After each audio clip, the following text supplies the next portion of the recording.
Hi guys, welcome to Code Artisan Lab. This is third video of employee register application, and in this video we will create database schema for our application, and we will also learn how to connect with the database in Coordinator 4. So let's start. So the first thing is we need to create database schema. So here I will open the notepad file and I will create the fields. So my table name will be employees. Okay, and fields are, the first field is ID, and then full name, email, password. Okay, we don't need the password. Email, full name, email, mobile, address, salary, department. Okay, department will be come before the salary. Okay, and then date of joining. Okay, so this is the date of joining, and is active status. Is active status means employee is currently working in my company or not. Okay, so so we will also add date of you can say designation resignation. So 1 2 3 4 5 6 7 8 9 10 11. So we have a 11 field. So now we will open the phpMyAdmin. So I hope you have started your localhost server.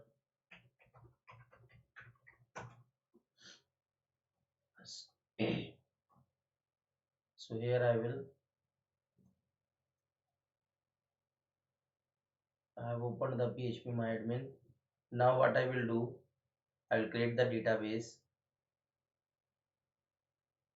Database name will be ci4 amperage. Okay, great. And then we will create the table in this, and that will be employees, and it will be okay. Let's say we will add prefix yt. Okay, let's put it and add 11 columns. Okay, the first column is ID, second column is full name, third is email, mobile, address, department, salary.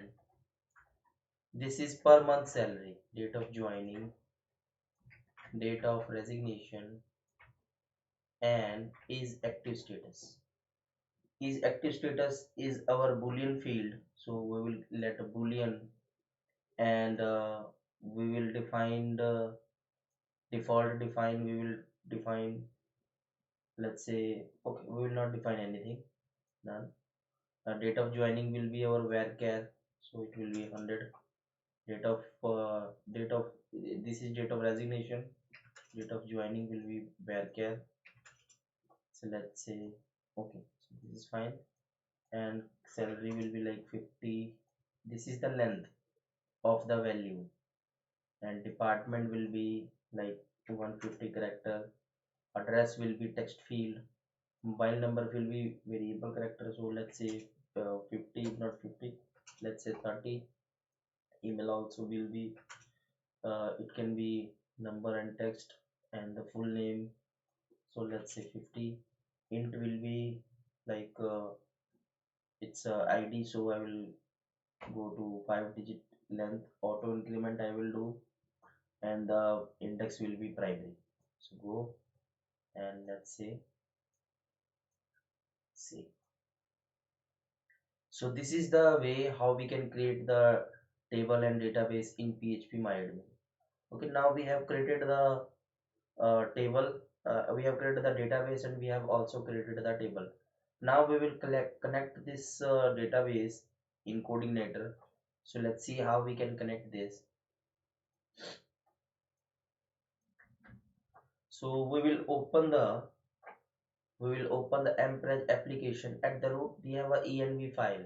So this env file means this is an environment file, and what we will do here, in this we will go to the database section, and here we will the name database ci4 empreg, and the host name will be localhost, username will be root, password will be empty, because localhost password is mine is empty.